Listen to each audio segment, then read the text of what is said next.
प्रीति school में teacher थी। प्रीति को खाने का बहुत शौक था। वो हर समय कुछ न कुछ खाती रहती थी, लेकिन एक दिन प्रीति के सामने बहुत ही मुश्किल स्थिति आ गई जब स्कूल में उसका पेट खराब हो गया।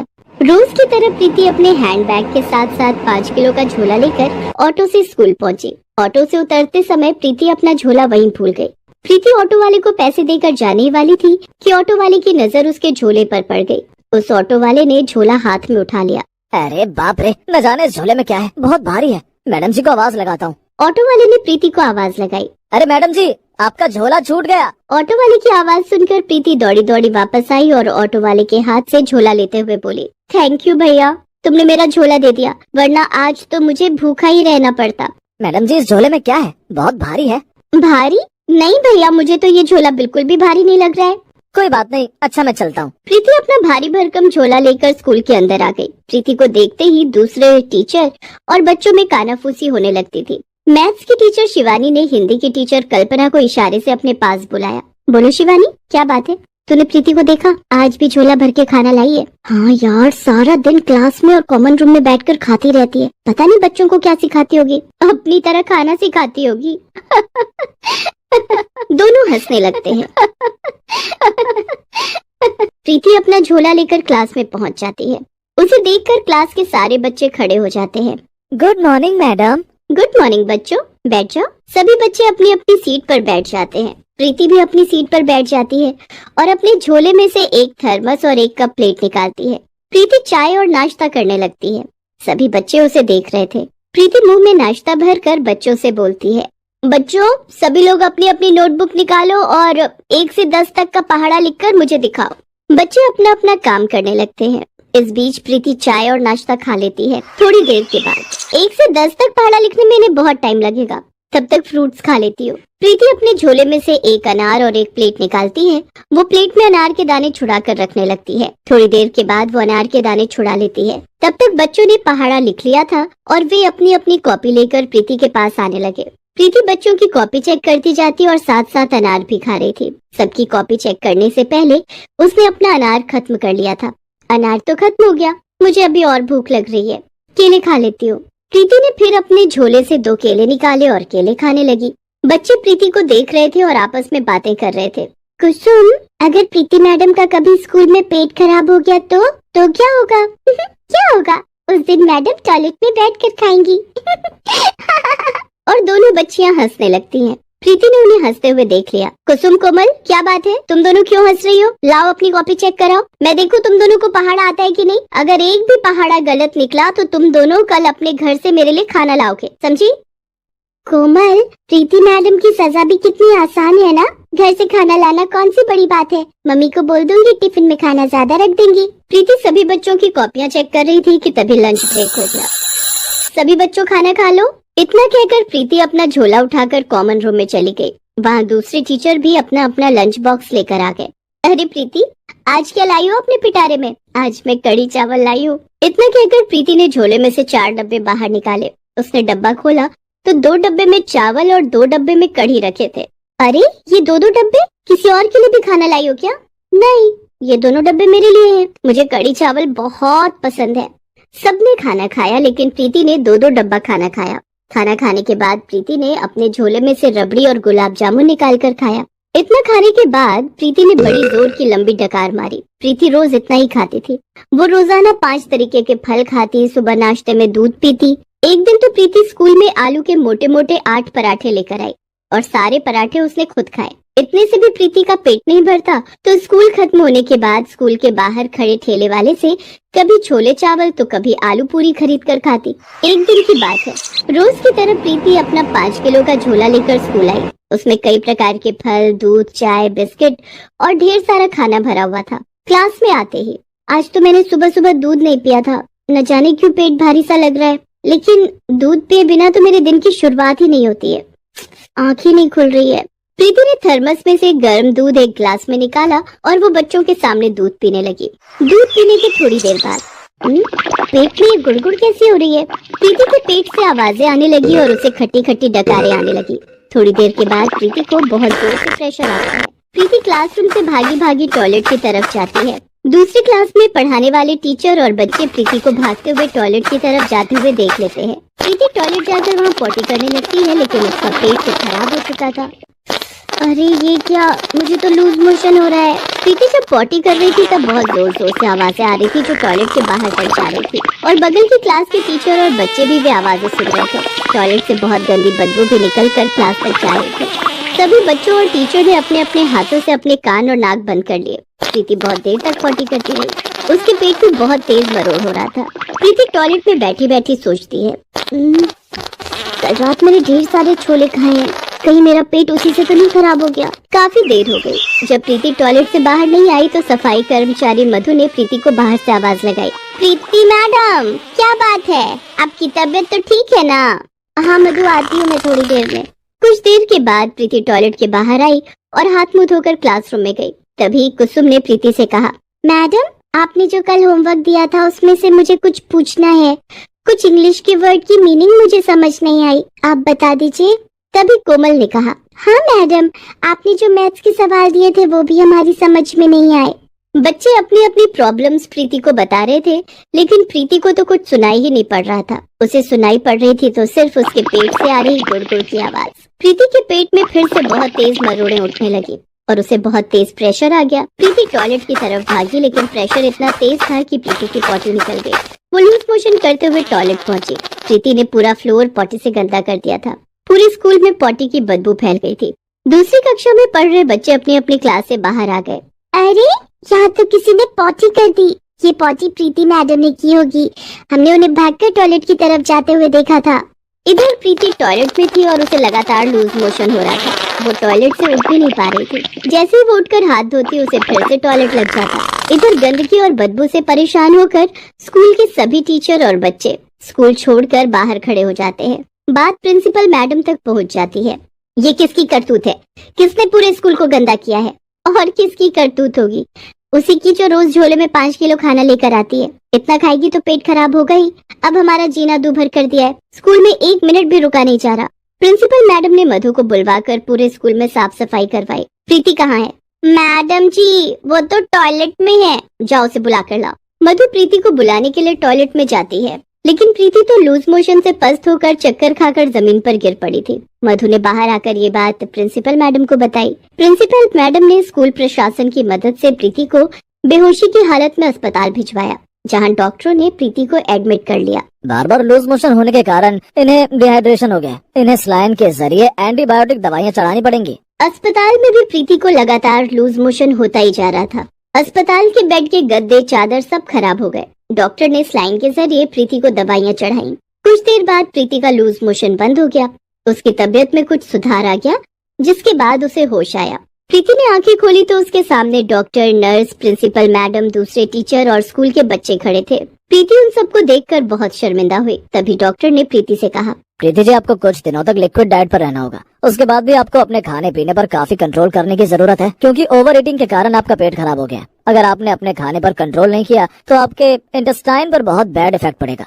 डॉक्टर साहब, अब मैं बहुत लिमिटेड खाना खाऊंगी और बहुत हल्का खाना खाऊंगी। मेरी वजह से आज पूरे स्कूल को परेशानी हुई है, इसलिए मैं वादा करती हूँ कि अब मैं खाना उतना ही खाऊंगी जितने की जरूरत हो। उसके बाद प्रीति ने प्रिंसिपल मैडम, स्कूल की सभी टीचर और बच्चों से माफी मांगते हुए कहा, मैडम, मेरी वजह से आप सभी को परेशानी हुई है। हो सके तो आप सभी मुझे माफ कर दें। मैंने कभी बच्चों की पढ़ाई पर ध्यान नहीं दिया। मेरा ध्यान हमेशा खाने पर ही रहता था, जिसके कारण आज मुझे अस्पताल आना पड़ा। कोई बात नहीं प्रीति, तुम्हें अपनी गलती का एहसास हो गया, इतना काफी है। हमें उम्मीद है कि अब तुम अपनी सेहत पर ध्यान दोगी, क्योंकि सेहत ज्यादा खाने से नहीं बनती है। हमें उतना ही खाना चाहिए जितना हमारे शरीर को जरूरत हो।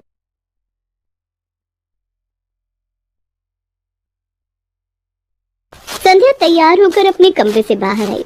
संध्या ने जीन्स और ट्यूब टॉप पहन रखा था। अरे संध्या बेटी, कहाँ जा रही हो? माँ, आज मैं रजनी के साथ शॉपिंग पर जा रही हूँ। परसों कॉलेज में हमारी फेयरवेल पार्टी है, उसके लिए ड्रेस खरीदनी है। ये तुमने कैसे कपड़े पहने हैं संध्या? आधा बदन दिख रहा है। जरा ढंग के कपड़े पहन लो, अब तुम्हारी शादी होने वाली है। शादी के बाद तुझे ऐसे कपड़े पहनने को नहीं मिलेंगे। अरे माँ, ये आजकल का फैशन है, मॉडर्न जमाना है। मैं तो शादी के बाद भी ऐसे ही कपड़े पहनूंगी। तुम बस मेरे लिए सास भी मॉडर्न ढूंढना जो मेरी तरह कपड़े पहनती हो। इतना बोलकर संध्या अपनी सहेली रजनी के घर चली गई। दोनों सहेलियां फेयरवेल पार्टी के लिए शॉपिंग करने मॉल गई। संध्या ने काफी मॉडर्न कपड़े खरीदे। शॉपिंग करके दोनों अपने अपने घर आ गए। अच्छा रजनी, मिलते हैं फेयरवेल वाले दिन। ओके संध्या, बाय। संध्या की कॉलेज की पढ़ाई पूरी हो चुकी थी। परसों फेयरवेल पार्टी थी। पार्टी में संध्या ने काफी मॉडर्न कपड़े पहने। कॉलेज की पढ़ाई खत्म होने के बाद संध्या के माता पिता उसकी शादी के लिए लड़के देखने लगे। एक दिन संध्या को देखने के लिए लड़के के माता पिता आए। लड़के की माँ ने काफी मॉडर्न कपड़े पहन रखे थे, जीन्स और क्रॉप टॉप। उन्हें देखते ही संध्या ने अपनी माँ से कहा, माँ मेरी तरफ से शादी के लिए हाँ है। अरे लेकिन लड़का तो आया ही नहीं है, तू उसे भी तो देख लेती। अरे माँ, लड़के की माँ इतनी मॉडर्न है तो लड़का भी मॉडर्न ही होगा। मुझे मेरी सास बहुत पसंद है। संध्या हंसने लगती है। लड़के वालों को भी संध्या बहुत पसंद आई। दोनों तरफ से औपचारिक बातें हुई और शादी पक्की हो गई। बहुत जल्द संध्या की शादी रोहन के साथ हो गई। संध्या खुशी खुशी अपने ससुराल आ गई। ससुराल आकर संध्या के पैर मानो जमीन पर नहीं टिक रहे थे। संध्या अपने कमरे में शादी के जोड़े में बैठी थी, तभी उसकी सास मानवी ने आकर उससे कहा, अरे संध्या बहू, तू अभी तक शादी के जोड़े में बैठी है, जा जाकर कपड़े बदल ले और ले ये गाउन पहन ले। संध्या की सास ने उसे एक बहुत ही मॉडर्न लुक का रिवीलिंग गाउन पहनने के लिए दिया, जिसे देखकर संध्या ने सोचा, कितने खुले विचारों वाले लोग हैं। मैं कितनी लकी हूँ कि मुझे इतनी मॉडर्न सास मिली है। संध्या ने फौरन अपने कपड़े बदल लिए और गाउन पहनकर बैठ गई। शादी की सारी रस्में संध्या के गाउन ड्रेस में ही पूरी हुई। रात को सब लोग खाना खाकर सोने अपने अपने कमरे में चले गए। संध्या भी रोहन के साथ अपने कमरे में सो रही थी, तभी उसे बहुत जोर की सुसु आई। उफ, कितनी जोरों की नींद आ रही है। ऊपर से सुसु को भी अभी आना था। संध्या नींद में थी। वो अपनी आंखें मलते हुए कमरे से बाहर निकली और बाथरूम में गई। नींद में होने के कारण वो ठीक से देख नहीं पाई और उसका पैर बाथरूम में दरवाजे के पीछे रखे हगीज से जा टकराया। संध्या की नींद खुल गई। अरे दरवाजे के पीछे ये क्या रखा हुआ है? संध्या ने देखा कि एक पॉलिथीन में बांधकर कुछ रखा हुआ था। संध्या ने पॉलिथीन खोलकर देखा तो उसमें हगीज रखा हुआ था, जिसमें सुसु पॉटी भी लगी हुई थी। संध्या ने तुरंत उस हगीज को जमीन पर फेंकते हुए कहा, छी छी छी, ये तो हगीज है, लेकिन घर में हगीज कौन पहनता है? शादी में कई मेहमान आए थे जिनके छोटे छोटे बच्चे थे। शादी में जरूर कोई ऐसा मेहमान आया होगा जिसका छोटा बच्चा होगा। ये हगीज उसी बच्चे की होगी। संध्या ने हगीज को वापस पॉलिथीन में रख दिया और सुसु करके अपने कमरे में आ गई। कुछ दिनों के बाद घर से सारे मेहमान चले गए। रोज की तरह एक दिन संध्या बाथरूम में नहाने गई तो उसे फिर हगीज मिला, जो पॉलिथीन में बांध कर रखा हुआ था। अब तो सारे मेहमान चले गए हैं, घर में कोई बच्चा भी नहीं है, फिर ये हगीज किसका हो सकता है? संध्या ने घर की नौकरानी से कहकर हगीज को बाहर फेंकवा दिया। वो नहा धोकर अपने कमरे में आ गई। संध्या ने धीरे धीरे घर का कामकाज संभालना शुरू कर दिया था। यूं तो घर के सभी काम के लिए नौकरानी थी, लेकिन नौकरानी को क्या काम करना है ये बताना संध्या का काम था। संध्या घर में साफ सफाई का बहुत ध्यान रखती थी, लेकिन रोजाना सफाई करने के बाद भी उसे बाथरूम में हगीज जरूर मिलता था, जिसे देखकर संध्या परेशान रहने लगी थी। दरअसल संध्या की सास मानवी को कपड़े में ही सुसु और पॉटी करने की आदत थी, इसलिए वो हगीज पहनती थी। इस बात से अनजान संध्या एक दिन मानवी से बोली, माँ जी, ना जाने हमारे बाथरूम में रोज हगीज कौन रख जाता है? मुझे तो अपनी नौकरानी ललिता पर शक है। हाँ संध्या बहू, मुझे भी ललिता पर ही शक है। तुम उस पर नजर रखा करो। जिस दिन उसे रंगे हाथों पकड़ लिया ना, उस दिन उसे काम से निकाल देंगे। अब संध्या अपनी नौकरानी ललिता पर नजर रखने लगी। ललिता सारा दिन घर की साफ सफाई में लगी रहती और वो खुद भी बहुत साफ सफाई से रहती थी। एक दिन की बात है, मानवी घर का सामान लाने बाजार गई थी। ओह, मेरा पर्स तो अलमारी में ही छूट गया। अब मैं शॉपिंग कैसे करूंगी? मानवी ने संध्या को फोन किया। हेलो संध्या बहू, मेरा पर्स मेरी अलमारी में छूट गया है, तू मेरी अलमारी से पर्स लेकर बाजार आ जा। ठीक है माँ जी। संध्या फोन रख देती है और मानवी के कमरे में जाकर उसकी अलमारी खोलती है और उसमें मानवी का पर्स ढूंढने लगती है। संध्या मानवी का पर्स ढूंढ ही रही थी कि उसके सिर पर अलमारी में रखा हुआ ढेर सारा हगीज गिरने लगता है।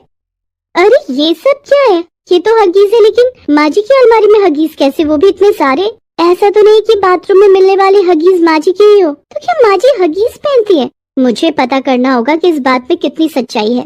संध्या को हगीज के ढेर के बीच में मानवी का पर्स मिल जाता है। वो हगीज को वापस अलमारी में रख देती है और पर्स लेकर बाजार आ जाती है। आ गई संध्या बहू, तुझे मैंने परेशान कर दिया ना? नहीं माँ जी, मुझे कोई परेशानी नहीं हुई, बल्कि आपके साथ मैं भी बाजार घूम लूंगी। घर में बैठे बैठे बोर हो रही थी। संध्या अपनी सास के साथ बाजार में शॉपिंग कर रही थी और सोच रही थी, कैसे पता करूं कि माँ जी सचमुच में हगीज पहनती हैं? मुझे क्या करना होगा? संध्या थोड़ी देर तक सोचती है। ये ठीक रहेगा, मैं सारे हगीज छिपा दूंगी, फिर पता चल जाएगा कि हगीज सचमुच में माँ जी पहनती हैं या कोई और। क्या सोच रही हो संध्या बहू? अब कुछ नहीं माँ जी, मुझे कुछ काम याद आ गया, मैं घर जा रही हूँ, आप शॉपिंग करके आ जाना।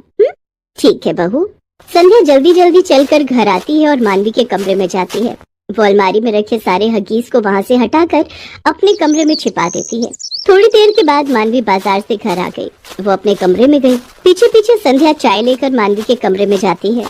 उसने देखा कि मानवी बहुत घबराई हुई थी और अलमारी में कुछ ढूंढ रही थी। क्या हुआ माँ जी, आप क्या ढूंढ रही हैं? संध्या बहू, मैंने अलमारी में अपनी सोने की चेन रखी थी, वो नहीं मिल रही है। मानवी अलमारी में चेन का बहाना बनाकर हगीज ढूंढने लगी और तभी घबराहट में उसकी सुसु निकल गई। संध्या ने देखा कि उसकी सास मानवी के चेहरे के हाव भाव कुछ बदल गए थे। क्या हुआ माँ जी, आप ठीक तो है ना? अब संध्या बहू, मैं ठीक हूँ। मैं दवाई लेने मेडिकल स्टोर जा रही हूँ, मेरे सिर में बहुत दर्द है। माँ जी, दवाई मैं ला देती हूँ, आप आराम कर लीजिए, मैं आपके सिर में दवा भी मालिश कर दूंगी। नहीं संध्या बहू, दवाई मैं ले आऊंगी। मानवी तेजी से घर के बाहर निकल गई। संध्या पीछे से आवाज लगाती रही, लेकिन मानवी ने मुड़कर भी नहीं देखा। माँ जी रुकिए, माँ जी। मानवी के पैर सीधा मेडिकल स्टोर पर जाकर रुके। वहाँ मानवी ने एक पैकेट हगीज खरीदा और घर आ गई। संध्या दरवाजे पर ही खड़ी थी। माँ जी, आपके हाथ में क्या है? सर दर्द की दवाई। इतने बड़े पैकेट में सर दर्द की दवाई, ये कैसी दवाई है, जरा मुझे भी दिखाइए। संध्या बहू, ये मेरे सर दर्द की स्पेशल दवाई है। डॉक्टर ने बताया था कि इसे खाने से मेरे सर का दर्द गायब हो जाता है। मानवी जल्दी से एक हगीज लेकर बाथरूम में जाती है और अपनी पुरानी हगीज चेंज करके बाहर आती है। अब जाकर राहत मिली। माँ जी लाइए, मैं आपके सिर में दवा मालिश कर दूं? नहीं संध्या बहू, मेरे सर का दर्द ठीक हो गया है। संध्या मन ही मन सोचती है, वो तो मैं समझ रही हूँ कि आपके सर का दर्द कैसे ठीक हुआ। आपको तो रंगे हाथों पकड़ूंगी। दूसरे दिन संध्या सुबह सोकर नहीं उठी। रोहन ने उसे जगाने की खूब कोशिश की। संध्या उठो, दिन के 10 बज गए हैं। रोहन, आज मेरे सर में बहुत दर्द है, तुम माँ जी से सर दर्द की दवाई मांग कर ले आओ, उनके पास सर दर्द की बहुत अच्छी दवाई है। रोहन मानवी के पास जाता है और सर दर्द की दवाई मांगता है। रोहन बेटे, दवाई तो खत्म हो गई है। तभी सर पर पट्टी बांधे हुए संध्या वहाँ आ जाती है। अरे माँ जी, कल ही तो आप बड़े से पैकेट में ढेर सारी सर दर्द की दवाई लेकर आई थी, इतनी जल्दी कैसे खत्म हो गया? और संध्या मानवी की अलमारी से हगीज का पैकेट निकालती है। यही है ना वो सर दर्द की दवाई? संध्या, ये तो हगीज है। लेकिन माँ जी तो कल कह रही थी कि ये उनके सर दर्द की दवाई है। माँ, ये सब क्या है? अब रोहन बेटे, ये हगीज मेरे हैं। क्या आप हगीज पहनती हैं? हाँ बेटे, तुम दोनों मुझे माफ कर दो। अब हमेशा से मैं हर बात पर बहुत जल्दी घबरा जाती हूँ और इस कारण मेरी सुसु पॉटी निकल जाती थी, इसलिए मैं हगीज पहनती हूँ। इसलिए मैं जीन्स पहनती हूँ ताकि हगीज अच्छे से फिट रहे। मैंने सोचा था कि मेरी सास मेरी तरह मॉडर्न है इसलिए जीन्स पहनती हैं। मुझे क्या पता था कि आप हगीज फिट रखने के लिए जीन्स पहनती हैं। आपने हगीज के लिए ललिता को दोषी बताया, उसे नौकरी से निकालने की बात कह रही थी। मुझे माफ कर दे बहू। कोई बात नहीं माँ जी, आपने हमें पहले क्यों नहीं बताया? हम आज ही आपको डॉक्टर के पास ले जाएंगे। उस दिन रोहन और संध्या मानवी को डॉक्टर के पास ले जाते हैं और मानवी का इलाज करवाते हैं। डॉक्टर की दवाई से मानवी की सुसु पॉटी निकल जाने वाली बीमारी ठीक हो जाती है और मानवी हगीज पहनना छोड़ देती है। Please subscribe this channel.